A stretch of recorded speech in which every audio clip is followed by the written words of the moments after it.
Charlotte Bronte. Plakanje ne označava tvoju slabost. Od rođenja je plač znak da si živ. Senke su podjednako važne kao i svetlost. Kajanje je otrov života. Bolje živjeti bez logike nego bez osjećanja. Nije problem u tome što sam sama i što ću verovatno ostati sama, već što sam usamljena i što ću ostati usamljena. Ja se mogu čuvati od neprijatelja, ali Bože, izbavi me od prijatelja. Monotonija i smrt su za mene jednaki.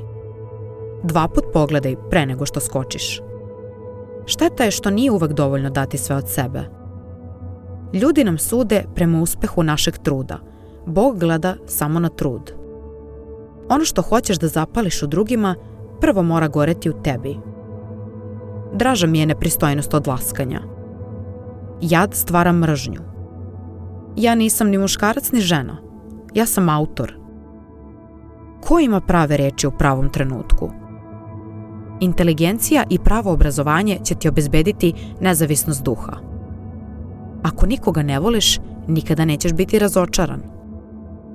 Običaji nisu jednaki moralu. Lako ću poverovati kad mi se religija dopada.